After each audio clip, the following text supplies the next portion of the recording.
Boa tarde, pessoal, tudo bom? Então, hoje a gente vai falar um pouquinho sobre análise de circuitos trifásicos desequilibrados. Tá?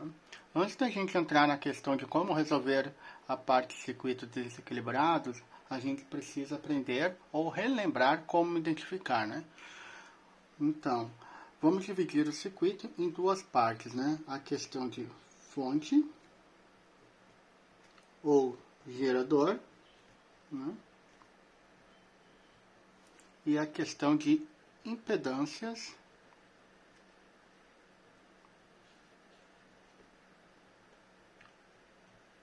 barra cargas.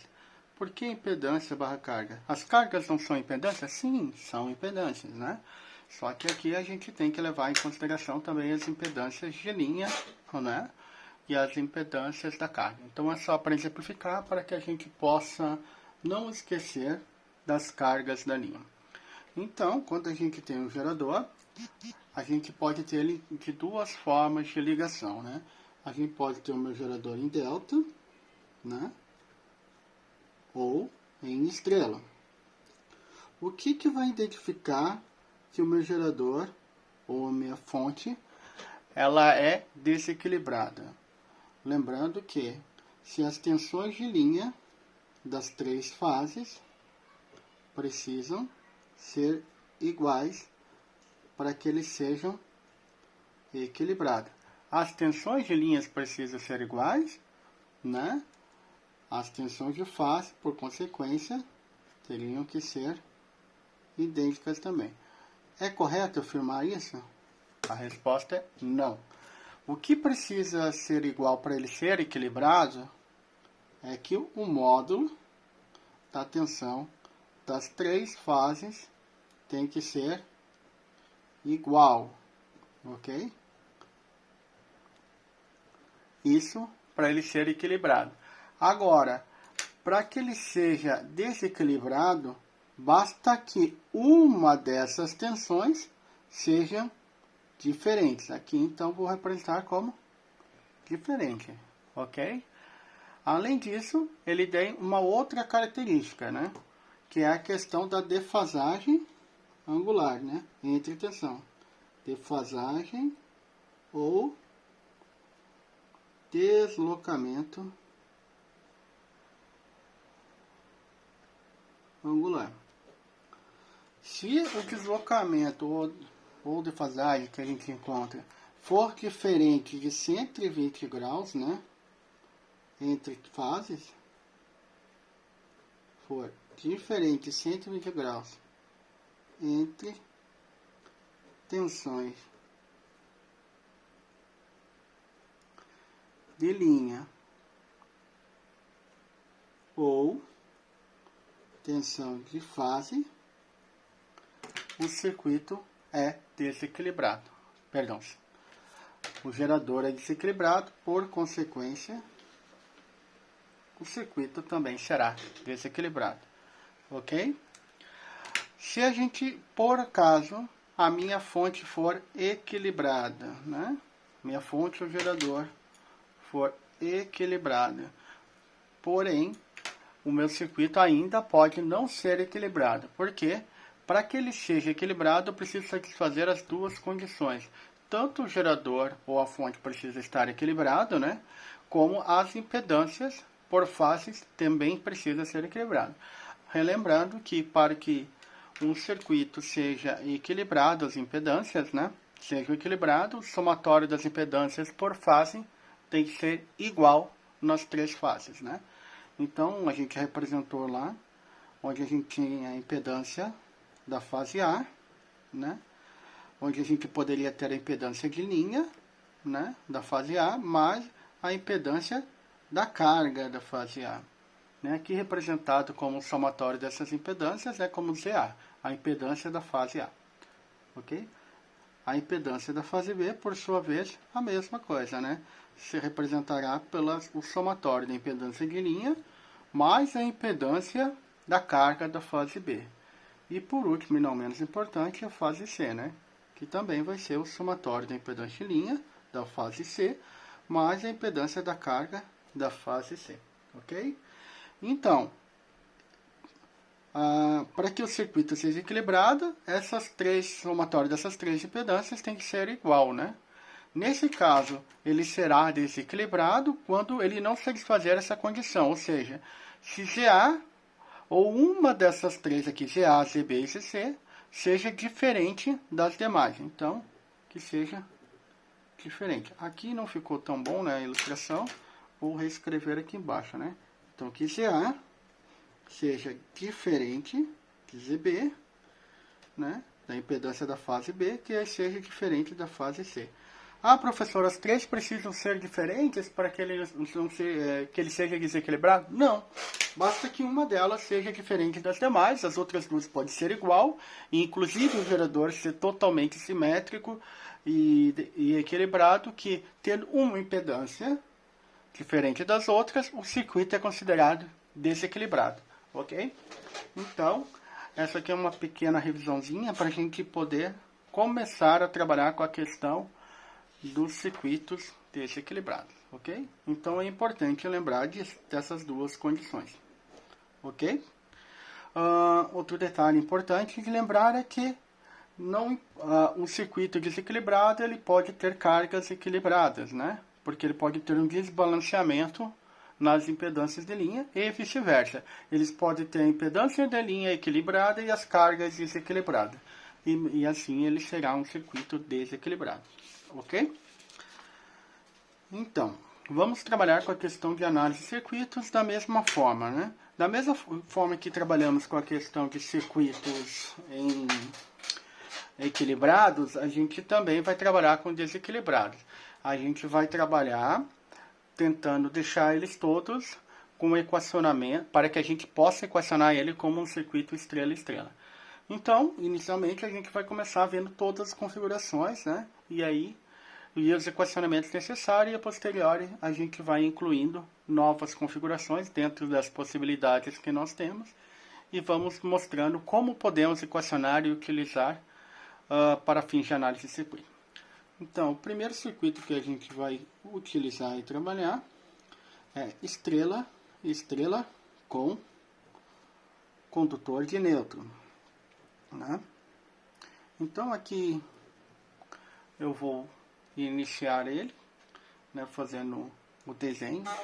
Novamente, eu vou utilizar o sistema planificado, né, para a gente possa facilitar a visualização. Então, o meu gerador, composto de unicamente 3 fontes. Lembrando que alguns livros podem aparecer com uma impedância em série, ok? Não tem problema algum. Para fins de análise de circuito, a gente só vai ter que somar ela com as outras duas impedâncias dos circuitos que porventura possa vir a ter, ok?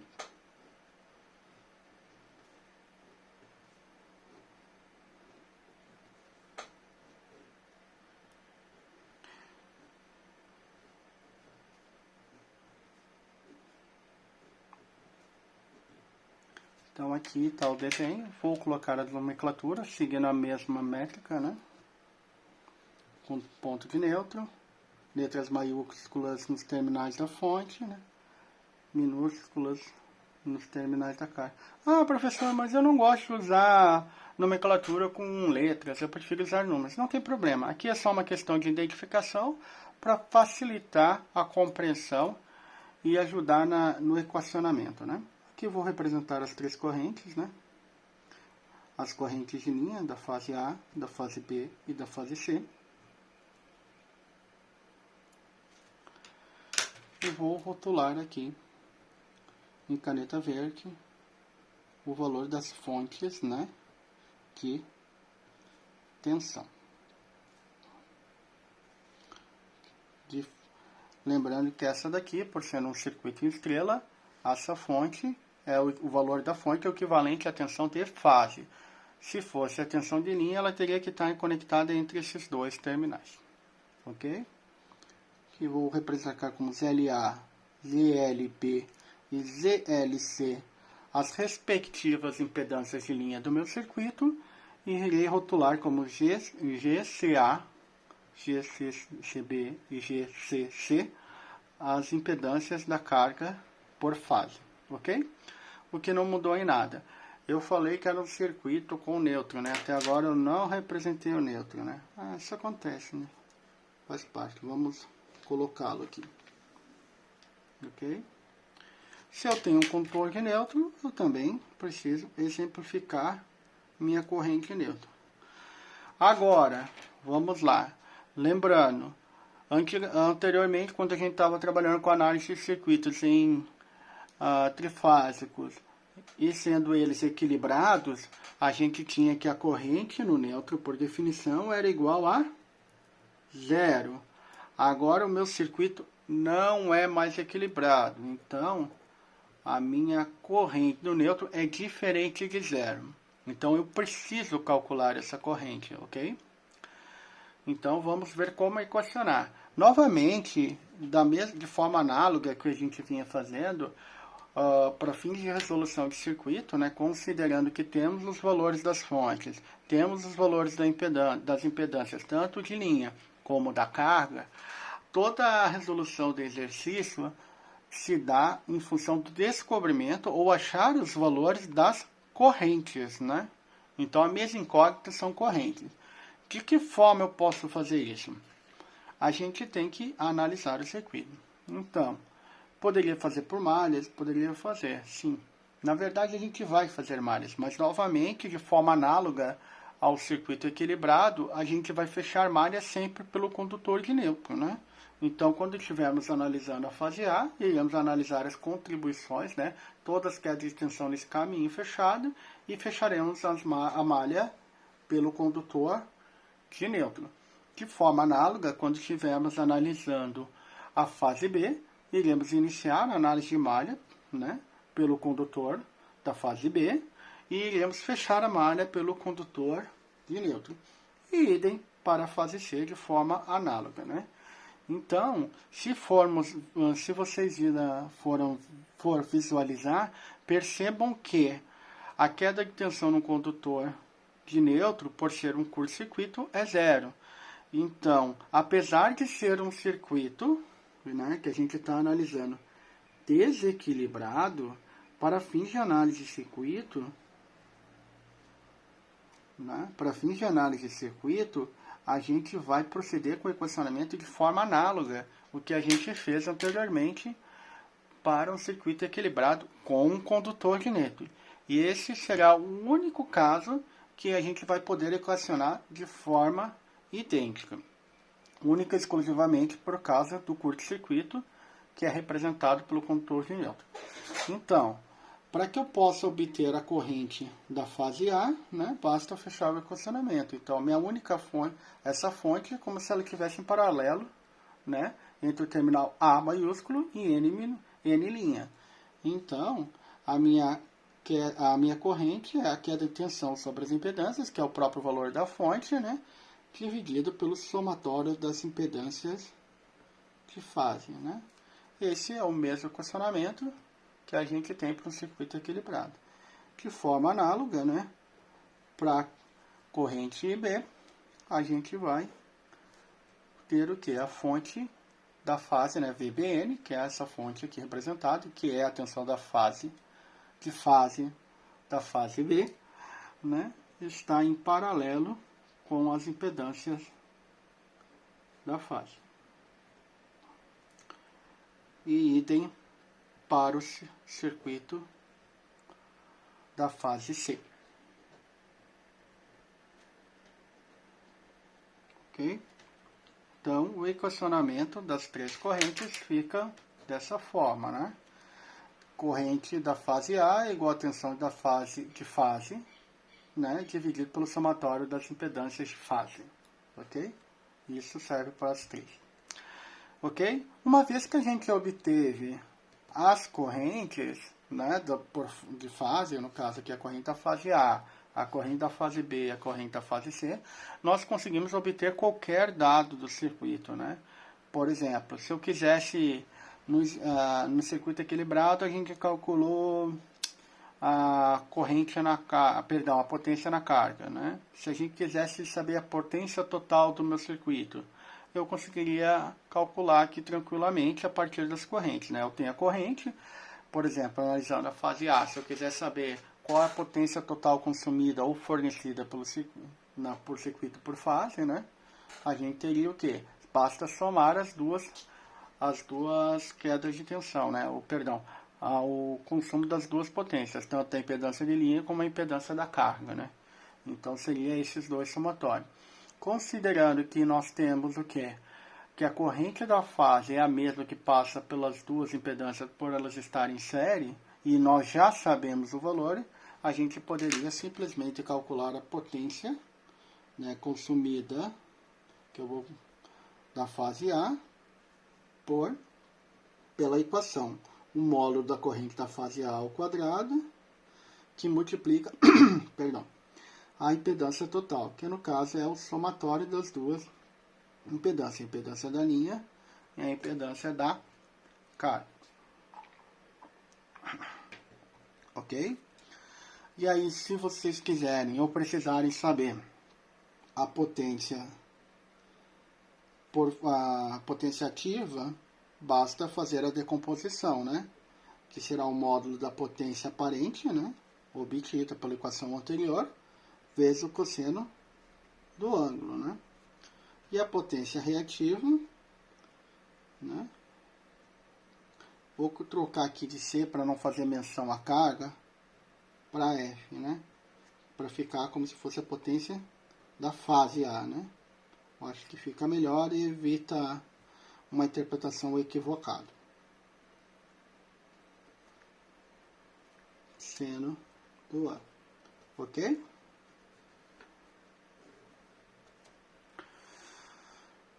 De forma análoga, a gente também pode calcular a da fase B, né? Como é que vai ser a potência total da fase B?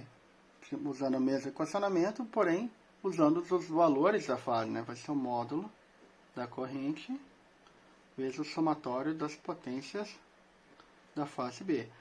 Perdão, das impedâncias da fase B, que será a impedância de linha mais a impedância da carga, né? Fazendo a decomposição, né? A gente vai ter a potência ativa em função do cosseno do ângulo e a potência reativa quando fizermos em função do seno do ângulo, ok? Aproveitar aqui rapidinho, né? Eu não estou colocando as unidades, mas vamos aproveitar para relembrar, né? Potência ativa, a unidade é volt-ampere. Potência ativa, watts. Potência reativa em volt-ampere reativo, VAR, ok? E agora vamos finalizar o cálculo aqui do equacionamento da potência da fase consumida, né? Ou fornecida da fase C. Então, agora, o mesmo equacionamento, né? Com o módulo da corrente, porém, corrente da fase C ao quadrado, que multiplica o somatório das impedâncias da fase, né? Que é a impedância de linha mais a impedância na carga. Fazendo a decomposição desse valor obtido, né?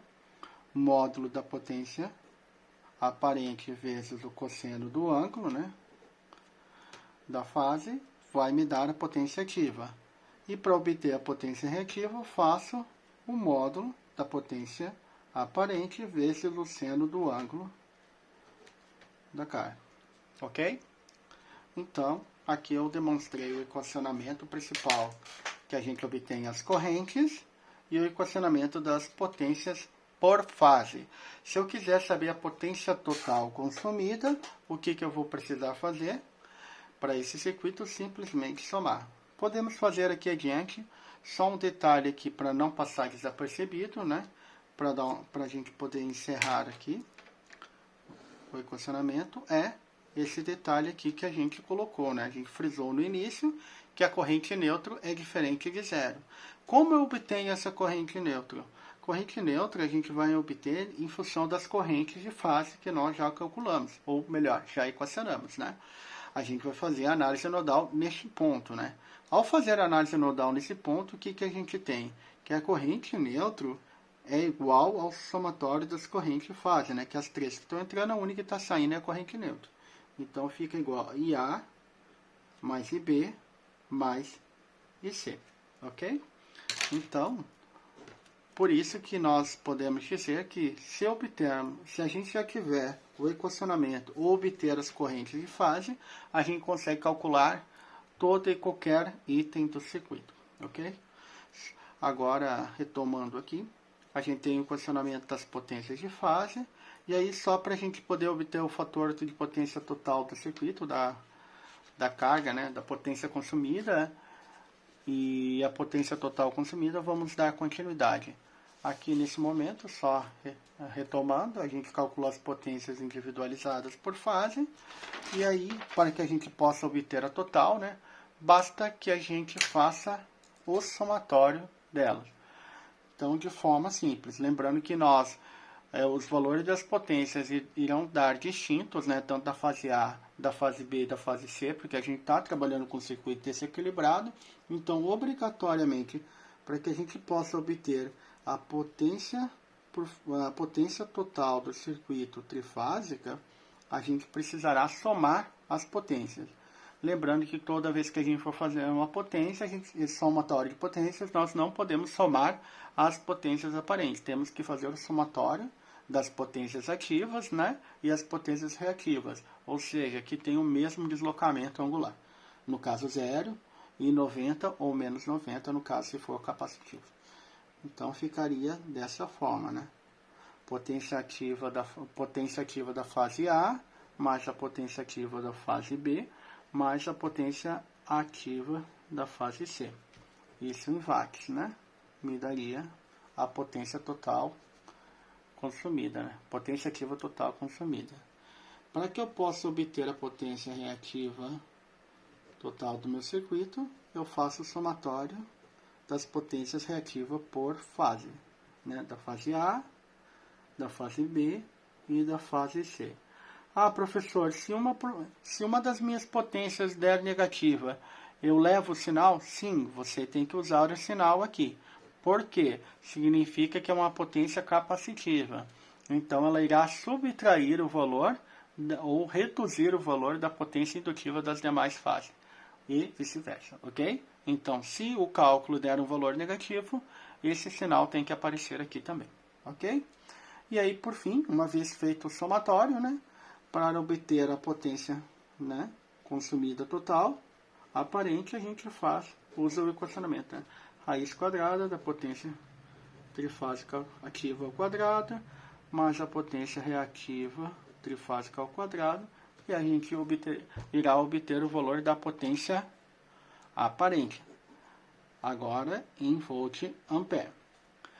E por fim, se for pedido, né, qual o fator de potência trifásico, né, basta fazer potência ativa dividido pela potência aparente trifásica. E aqui é um número adimensional, não teremos nenhum valor. Ok? Então, percebam que de forma, voltando aqui, né, para a gente poder revisar em cima do circuito, apesar de ser um circuito desequilibrado, né, para fins de análise de circuito por haver um condutor de nêutron, o equacionamento das correntes é exatamente igual. A única diferença é que os valores das potências irão dar distinto e não mais a corrente nêutron será zero e pode ser obtida pelo somatório das correntes de fase. Ok? Agora vamos dar continuidade na sequência, né, com outro exercício, agora estrela sem condutor de nêutron.